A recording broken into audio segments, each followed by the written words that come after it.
سبرينج رولز بديل يجنن للسمبوسك. لو زهقتي منها وحابة تجددي في سفرتك جربي الحشوتين دول وهيعجبوكوا جدا. ما تنسوش تحفظوا الفيديو عشان هتحتاجوه. اول حشوة هستخدم فيها الفراخ، وهبدأ اسلق الفراخ واحتفظ بالشوربة بتاعتها وهتنفعني في اي وقت. اول حاجة حطيت صدور الفراخ، معايا 4 صدور فراخ حطيتهم ياخدوا لون، وبعد كده ضفت عليهم بقى المطيبات اللي انا بحبها، كرفس وبصل وكمان ورق لورا وحبهان والمية السخنة، وضفت ملح وفلفل اسود وهسيبها لحد ما تستوي.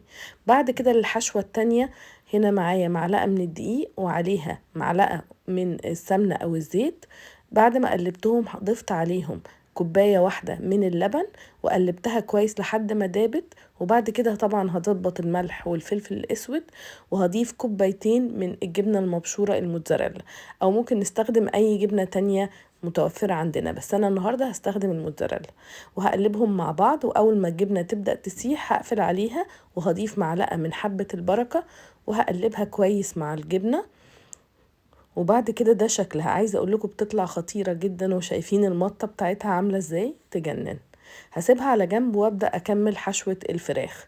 ضفت زيت زيتون او زيت عادي في الحله بتاعتنا، وضفت معلقه من الثوم، والفراخ قطعتها صغيره جدا وضفتها عليها وهقلبها كويس مع الثوم. وهضيف جزر مبشور، وطبعا الكميات دي حسب ما تحبوا. وهقلب كده الجزر مع الفراخ مع الثوم تاخد كل النكهه. وبعد كده محضره هنا كرنب احمر مقطعاه صغير بالشكل ده وغسلاه، هضيفه على الخليط بتاعنا، بيبقى طعمه حلو جدا. الخليط ده خطير هيعجبكم قوي. وطبعا هنضيف ملح وفلفل وشوية بابريكا صغيرين.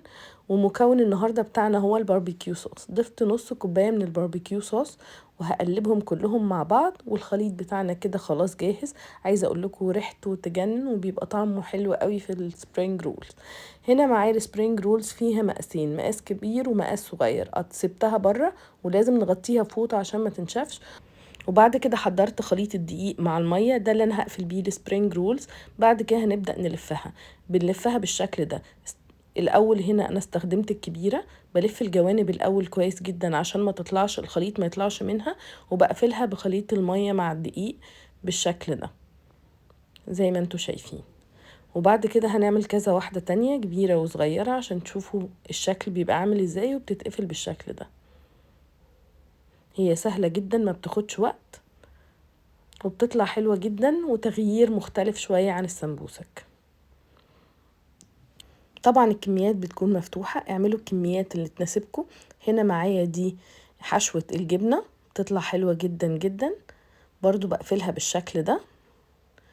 واكيد طبعا ممكن نخزنها في الفريزر وممكن نستخدمها على طول. انا شوية منهم خزنتهم في الفريزر، وقت ما احتاج لهم ارجع لهم، والباقي قليته. جربوها